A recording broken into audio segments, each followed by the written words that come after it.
জয়গুরু। পরম প্রেমময় পরম দয়ালের চরণে শত সহস্র কোটি আভূমি প্রণাম জানাই।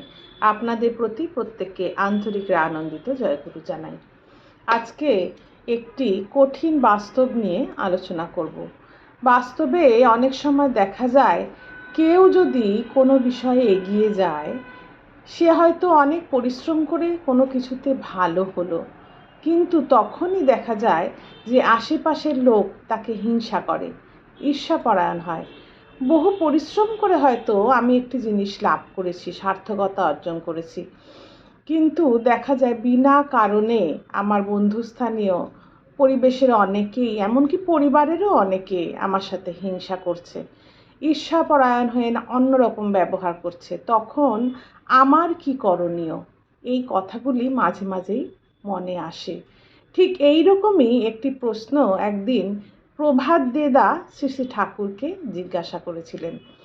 জিজ্ঞাসা করছেন, মানুষ বড় হলেই সাধারণত অন্যে তাদের প্রতি ঈর্ষাপরায়ণ হয়, অকারণ নিন্দা করে, ভালো হয়েও মানুষের রেহাই নেই।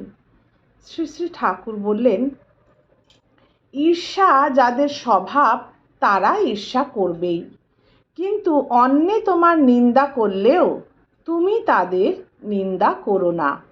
তুমি তাদের প্রশংসার যতটুকু জানো তাই বলো, আর যতই বড় হও না কেন বিনয়পূর্ণ ব্যবহার নিয়ে চলো। শ্রী ঠাকুর বললেন, যতই বড় হও না কেন বিনয়পূর্ণ ব্যবহার নিয়ে চলো।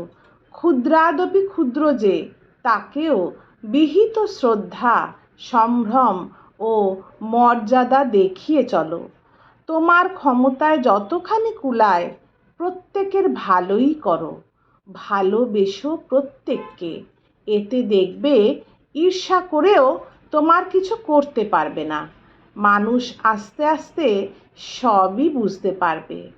আমার ডাক্তারি জীবনে অন্য ডাক্তাররা আমার ক্ষতি করতে কম চেষ্টা করেনি, কিন্তু তাতে আমার পসার বেড়েছে ছাড়া কমেনি।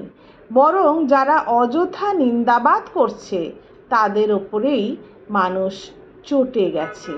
তবে রোগীর ভালো যাতে হয় তাই কিন্তু ছিল আমার লক্ষ্য। পয়সার কথা কোনো দিন ভাবিনি। রোগীকে আরোগ্য করে তোলাই ছিল আমার ইন্টারেস্ট বা স্বার্থ। কোনো রোগীর ভার নিলে তার খবরের জন্য ছটফট করতাম। বারবার রোগীর বাড়িতে গেলে ডাক্তারের কদর থাকে না, তাই রোগীর বাড়ির আশপাশ দিয়ে ঘুরতাম। যদি বাড়ির কারোর সঙ্গে দেখা হয় আর একবার দেখতে বলে, তাহলেই বর্তে যাই। এই রকম ছিল আমার মনের অবস্থা। রোগীর জন্য ভাবতাম খুব, খাটতামও খুব। সব দিক ভেবে চিনতে পড়ে শুনে নির্ঘাত ওষুধ দিতাম। তাই যত কঠিন রোগীই হোক প্রায় সবাই তাড়াতাড়ি সেরে উঠত। ভালো করতে পারিনি এমন ঘটনা বড় একটা মনে পড়ে না। আর আমার পসার বাড়াবার জন্য কাউকে খাটো করা লাগতে পারে এমনতর কথা আমার কোনোদিন কল্পনায়ও আসেনি।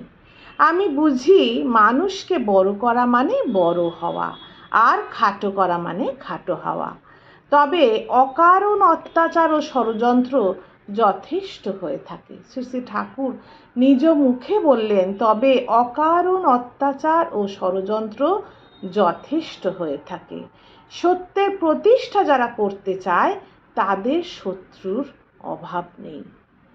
সত্যের প্রতিষ্ঠা যারা করতে চায় তাদের শত্রুর অভাব নেই। তাই অস্তিত্ব যাতে বিপন্ন না হয় সেই জন্য হুঁশিয়ার থাকতে হয়। অক্ষয়দা প্রশ্ন করলেন, হুঁশিয়ার থাকা বলতে কি করতে হয়? শ্রী শ্রী ঠাকুর বললেন, পরিবেশের প্রতি সজাগ দৃষ্টি রেখে চলা লাগে। কোথায় কে কি মতলব বা অভিসন্ধি নিয়ে ঘুরছে এবং কারো ক্ষতি করার মতলব থাকলে সে যাতে ক্ষতি করতে না পারে তেমনতর ব্যবস্থা করে রাখতে লাগে।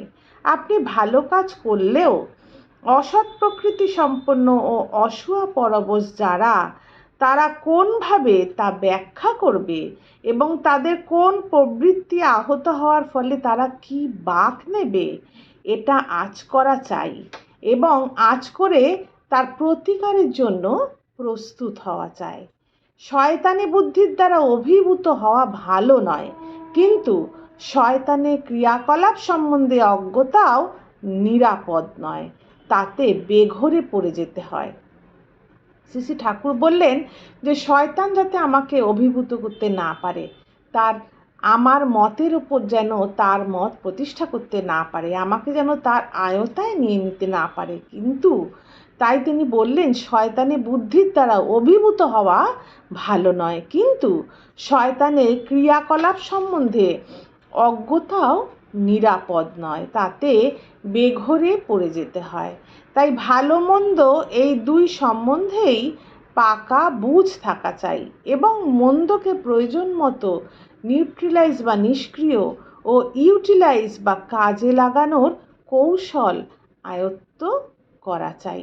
বলছেন যে ভালো মন্দ দুই সম্বন্ধে যেন আমাদের পাকা বুঝ থাকে, আমরা যেন বুঝি কোনটা ভালো এবং কোনটা মন্দ, এবং মন্দকে প্রয়োজন মতো নিউট্রিলাইজ ও ইউটিলাইজ করার কৌশলও আয়ত্ত করা চাই এবং যে মন্দ সেটিকে কিভাবে আমি নিউট্রিলাইজ করব, তাদের সেই মন্দ উদ্দেশ্যকে কিভাবে আমি নিষ্ক্রিয় করব এবং সেই উদ্দেশ্যকে কি করে কাজে লাগাবো, সেই কৌশলও আয়ত্ত করা চাই।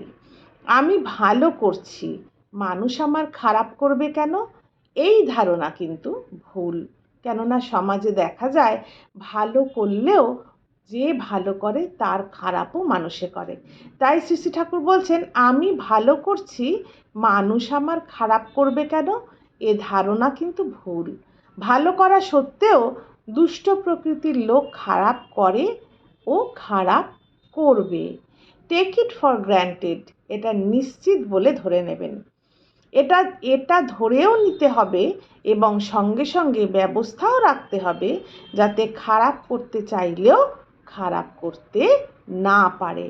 বহু লোকের দায়িত্ব নিয়ে যারা চলে তাদের এদিকে বিশেষ দৃষ্টি রাখা চাই।